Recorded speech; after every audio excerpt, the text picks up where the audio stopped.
স্নিগ্ধার ঘরোয়া রান্নার পক্ষ থেকে সকলকে স্বাগত। আজকে বানাবো বিউলি ডালের বড়ি। বিউলির ডাল ছাড়ানো বিউলির ডালটা নিয়েছি, আর এই বিউলির ডাল কালকে সন্ধ্যের থেকে ভিজিয়ে রেখেছি, সকাল পর্যন্ত 8 ঘন্টার মতো ভিজানো হয়েছে। এবার আমি এই ডালটা এখন মিক্সচার গ্রাইন্ডারে পেস্ট করে নিচ্ছি। এবার আমি অল্প একটু জল দিয়ে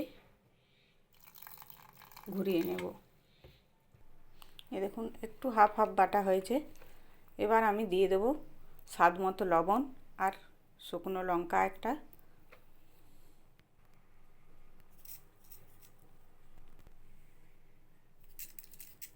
অল্প একটু জিরে। ডাল বাটা হয়ে গেছে, এবার একটা বড় বাটিতে ঢেলে নিচ্ছি।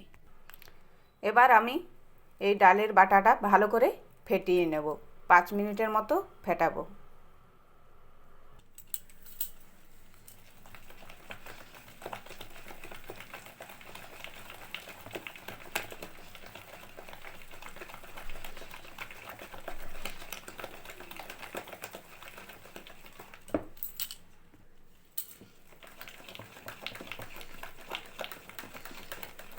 এইভাবে ঘুরাতে ঘুরাতে দেখবেন ডাল বাটাটা একদম মসৃণ ক্রিমের মতো হয়ে যাচ্ছে, হালকাও হয়ে যাচ্ছে।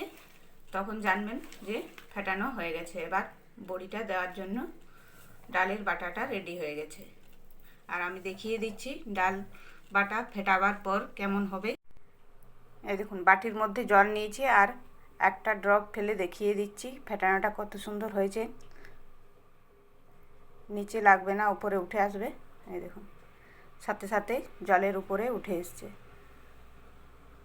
এবার বড়ি দেওয়ার জন্য রেডি হয়ে গেছে ব্যাটারটা। আর এই মশলাগুলো দেওয়ার ফলে বড়িটার স্বাদটা খুব ভালো হয়। এই জন্য আমি জিরে, লঙ্কা আর লবণটা দিয়ে বড়িটা বানাই। এবার আমি বড়িটা বানাবো ইন্ডাকশানে। আমি 1 মগ জল একটা টিফিনে বসিয়েছি। বড়িটা বাড়াবো আমি গরম জলের ভাপের মধ্যে। আর আমাদের এখানে রোদ্দুরে শুকোতে দেওয়ার মতো ইয়ে নেই, মানে বাদরে ভর্তি। বাইরে কিছু জিনিস রাখলো মানে সাথে সাথে নষ্ট করে দেবে। এই জন্য আমি বড়িটা গরম জলের মধ্যে বানাবো। আর এই বড়ি 1 বছর থাকবে, খুব সুন্দর থাকবে, মুচমুচেই থাকবে, কোনো ভিতরে লাল হবে না। আর এই মশলা বড়িটা খেতে খুব ভালো হয়। আমার এই মশলা বড়ির ভিডিওটা দিয়েছিলাম, আমাকে প্রায় 90-95 হাজার মতো লোক আমাকে ভালোবাসা দিয়েছে। তাই আমি আবারও এই বড়ির ভিডিওটা শেয়ার করছি। জল বসিয়েছি আর প্লেটটা ঢেকে দেবো জলের মধ্যে। এবার ইন্ডাকশান অন করে জলটা ফুটিয়ে নেব। আর প্লেটের মধ্যে 1 ড্রপ সাদা তেল নিয়েছি। এবার তেলটা প্লেটটাতে ভালো করে মাখিয়ে নেব। এবার বড়িটা বানানোর জন্য আমার প্লেটটা রেডি হয়ে গেছে, গরম হয়ে গেছে। আর তেলটাও দেখুন খুব একদম পাতলা হয়ে গেছে এর মধ্যে। এবার আমি বড়িটা দিয়ে দেব।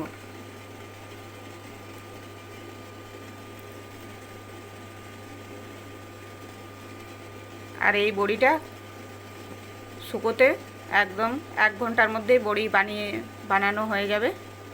দেখুন আমি একে একে বড়িগুলো দিয়ে নিচ্ছি।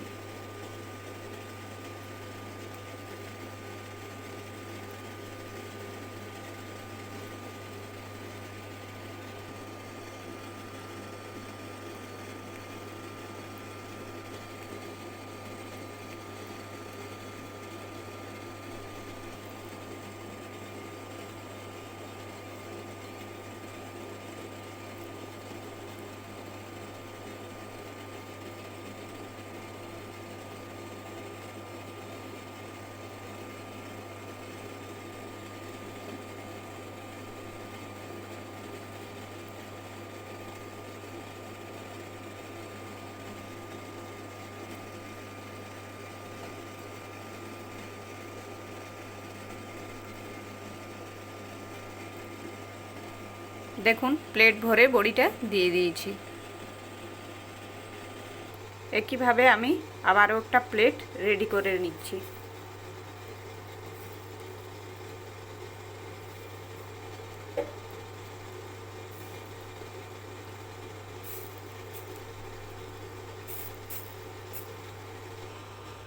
এই প্লেটটাও রেডি করে নিয়েছি আমি।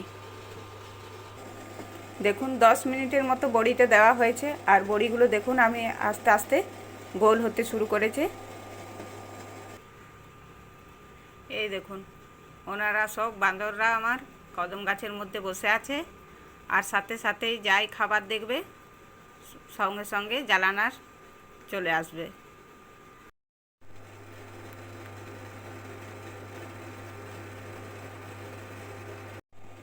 এই দেখুন 25 মিনিটের মতো হয়েছে, আর বড়িটা ওপর থেকেও অনেকটা শুকনো হয়ে গেছে, হাতে দিলেও লাগছে না। আর কিছু কিছু বড়ি এই দেখুন নড়তে শুরু করেছে, শুকিয়েও গেছে নিচ দিকটা। এই যে দেখুন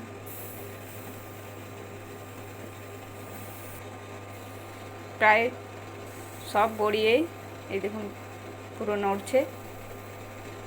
এবার আমি বড়িগুলো ওখানে উল্টে দিচ্ছি।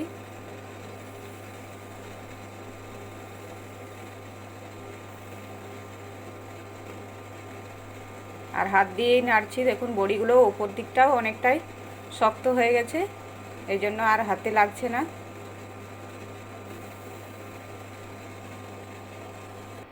দেখুন আধা ঘন্টার মধ্যে প্রত্যেকটা বড়িয়েই পুরো হয়ে গেছে। আর অল্পক্ষণ রেখে আমি হাওয়া বা যদি রোদের দিতে পারি তাহলে দেবো, আর নাহলে হাওয়ার মধ্যে রেখে দিলে এই বড়িটা শুকনো হয়ে যাবে। আরও আধা ঘন্টা আমি এই জলের মধ্যে রেখে দিচ্ছি, গরম জল।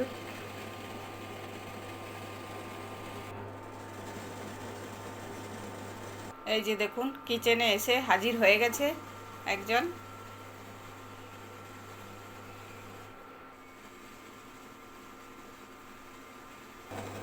দেখুন বড়িগুলো কত মচমচে হয়েছে, আওয়াজ শুনলেই বুঝতে পারবেন।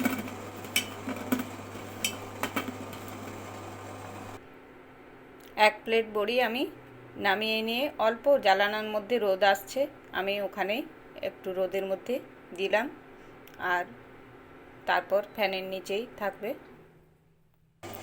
সেকেন্ড প্লেটটাও বসিয়ে দিয়েছি। সেকেন্ড প্লেটের বড়িগুলো হয়ে গেছে। বড়িগুলো খুব সুন্দর শুকিয়ে গেছে আর খুব মুচমুচে হয়েছে, দেখুন জলদি ভেঙে যাচ্ছে। আর এইভাবে বড়ি দিয়ে আমি সারা বছর রেখে দিই, এই শীতের সময়ে দিয়ে দিই বড়িটা। আর আমার এই বড়ি বানানোর পদ্ধতিটা যদি ভালো লেগে থাকে তাহলে স্নিগ্ধার ঘরোয়া রান্না চ্যানেলটি লাইক, সাবস্ক্রাইব, শেয়ার, কমেন্ট করে স্নিগ্ধার রান্না দেখতে থাকুন।